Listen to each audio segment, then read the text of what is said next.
I'm talking with Mr. Charles Weitz of the United Nations from New York City. He's director of the Food and Agriculture Organization for the UN. Is that saying it correctly, Mr. Weitz?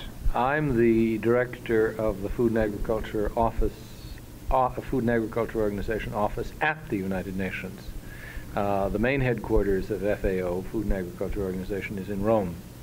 But they maintain an office in the United Nations because of the fact that a lot of programs and a lot of activities that they're interested in take place in New York.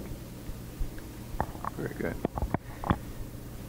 We hear a lot of talk about the United Nations, and a lot of times when it's in the news, it's along the line that it's not effective, that it's more or less a failure after these years of its development. What's your feeling on that? What's your reaction to that? Well, I think the United Nations is a lot less healthy today than it was 20 years ago. But I think you have to separate also the United Nations in New York as a political institution and the rest of the United Nations family, the labor organization, the educational organization, the food organization, food and agriculture organization, which I represent. Because I think those organizations are at the present time very healthy. I think their programs are very good. I think they're very well accepted by governments, and I think they're doing a lot of good work. But it's the political side of the UN that's in trouble. But before I make a separation, before I tell you that one part is very healthy and the other part's not very healthy, I would say that in the long run, over very many years, the whole organization, the whole system of United Nations agencies, the whole family as we call it, will suffer and will not be able to do good work if the UN itself, that is, if the political side, is not strengthened. Could you explain, you're talking about the political side, could you explain that to us in simple terms?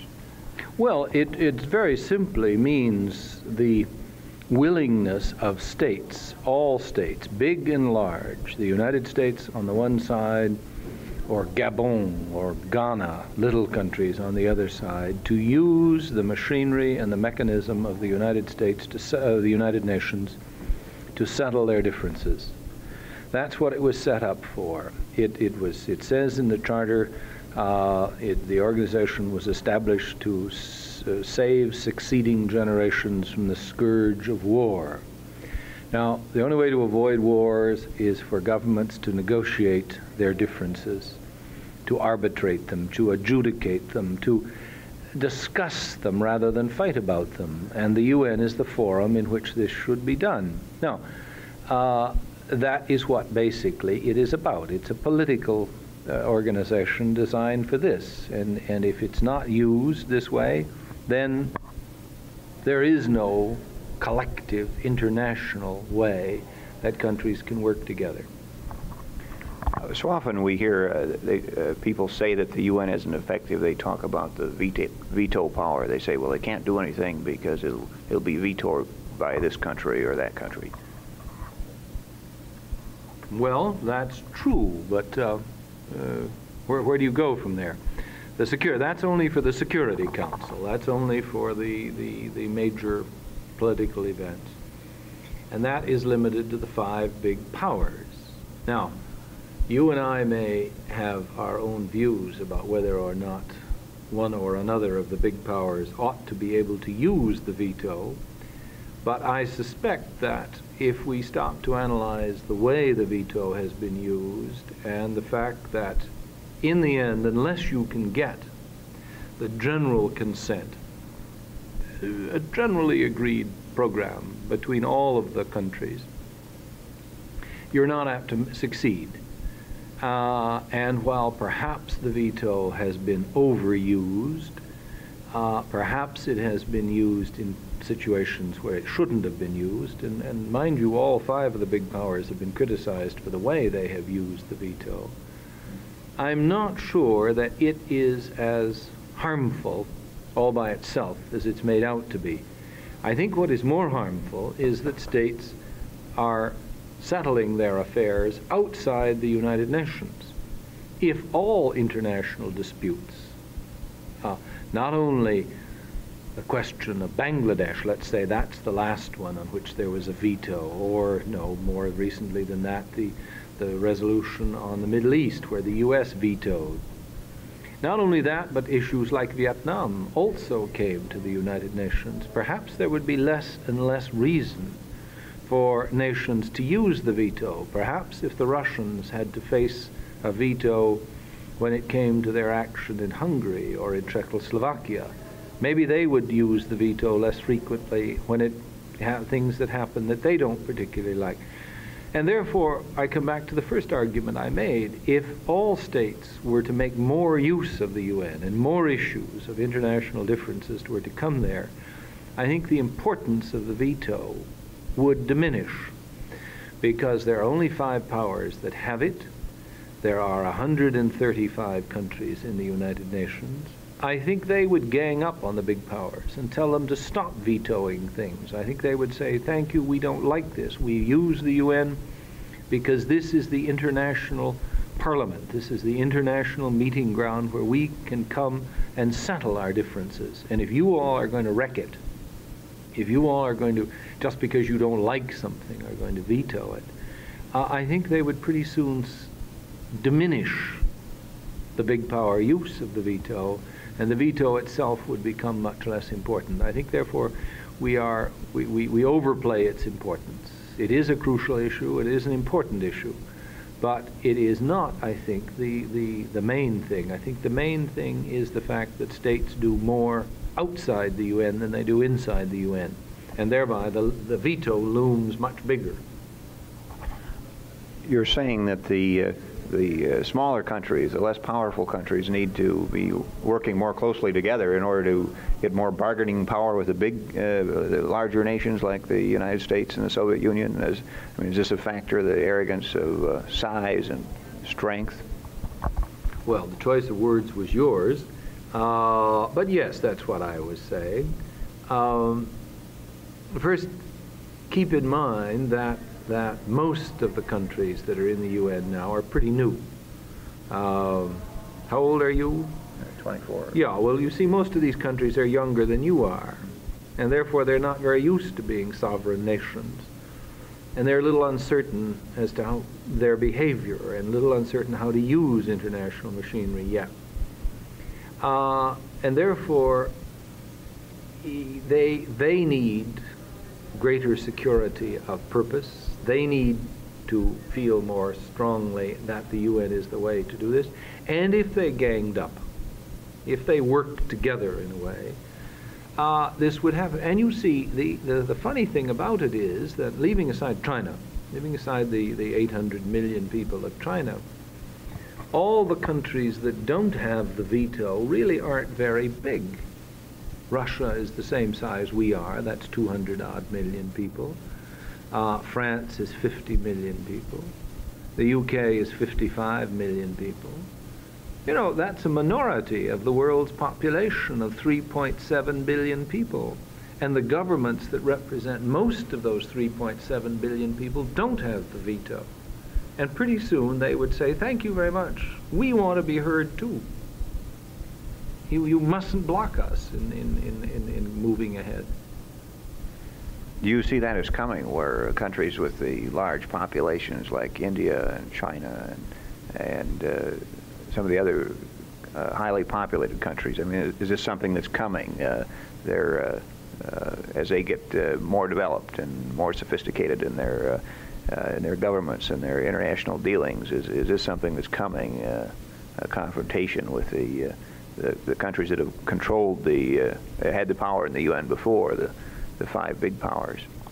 I think so. Let's not speculate about what the UN of the 21st century might look like, assuming the UN still exists, and I think it will.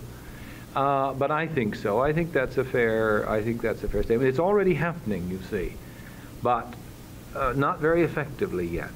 The voting strength of the small nations, and call India a small nation because economically she is a small nation. She may have 500 million people, but she doesn't have very much economic oomph. She doesn't have the economic power that Great Britain does because her 500 million people are poor, they don't have any purchasing power. She doesn't have a great army. She doesn't manufacture armament. She's not a great oil power and so on. I think the time has come, the time is already with us where the small countries, the developing countries so-called, can outvote the big powers, outvote the rich countries, as it were. There are only about 20 rich countries. All the rest of them are poor countries. They already can outvote them, but the result of all that has been that the big countries have refused to pay.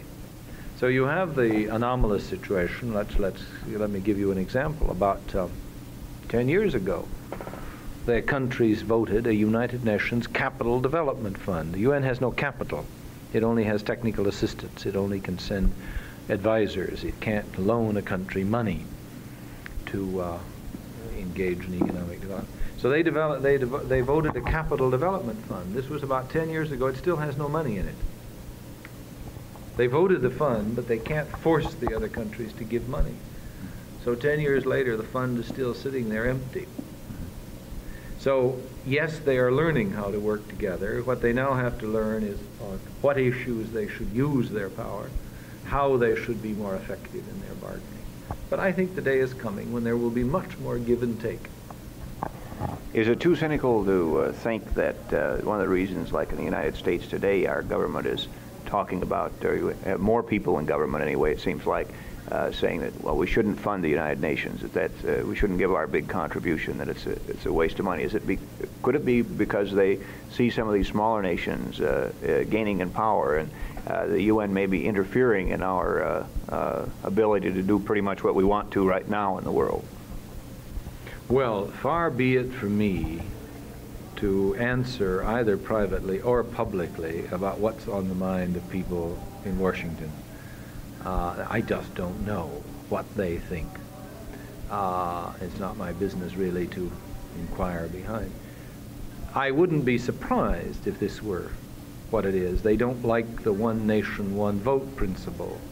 They don't like the concept that they, as the biggest contributor and as the major country, can't control the policy of the program. This is my guess. I think that's an oversimplification of what is going on. Because in the first place, let's just be very simple, the amount of money that's involved is not all that great. I mean, the United Nations, I've heard the figure used. The U.S. share of the cost of the whole UN is about the same as the cost of the New York City Fire Department. Well, you know, we can't talk about bankrupting either this country or the United Kingdom or France with that kind of contribution. Therefore, I don't think the amount of money is terribly important. And I think in the end, we've got to find some accommodations.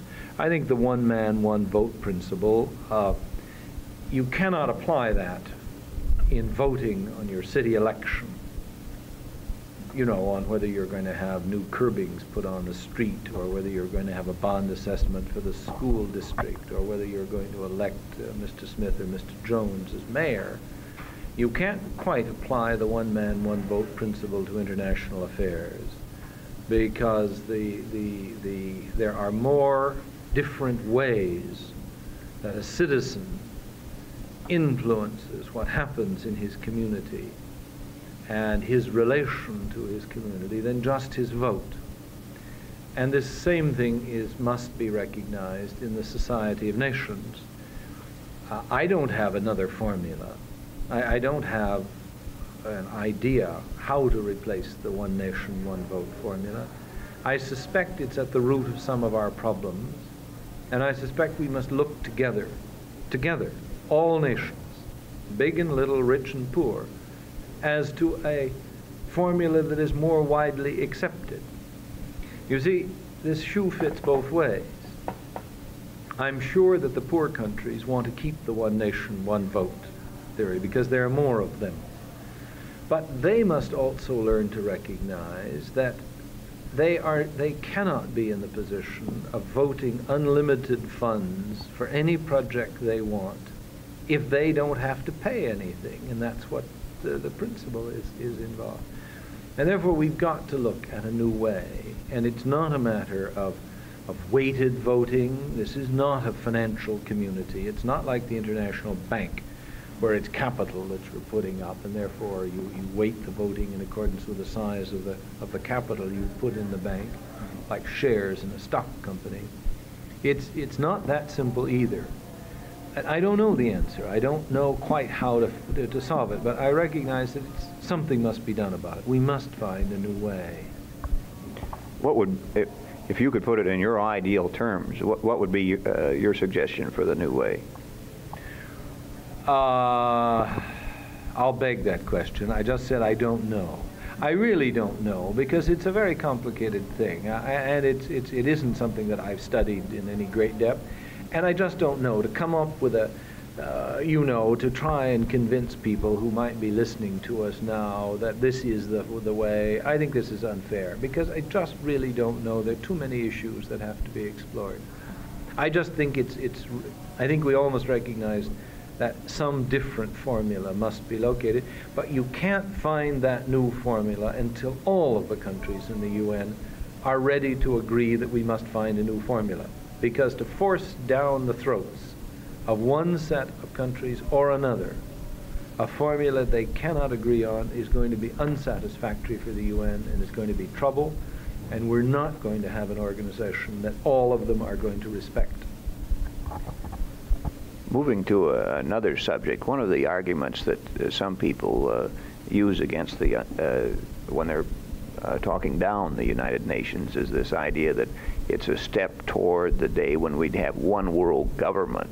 What do you feel about that? If you and I were two early colonialists sitting on the beach in Rhode Island 200 years ago, do you suppose that we could have imagined what the United States government would look like today? And do you think we would have said, my God, let's stick with King George and the colonies because we can't stand the thought of a great big government in Washington? This to me is futurology. Sure, I think we have to have some kind of federation. I think we have to have some better agreement between governments than we have today. But I don't think this needs to frighten us. I think we have to build the kind of system we want. I think we have to work together as nations to work out the rules of common behavior that are satisfactory to us. And just like I think you would have terrified most of the colonists had they been able to imagine the behemoth that is now Washington, D.C., and they would have opted for Great Britain, just so you're going to terrify people now if you say, well, isn't the alternative to the United Nations world government? Nonsense. But we must have a better way of living together as countries, and therefore I think we all must work together to build that system.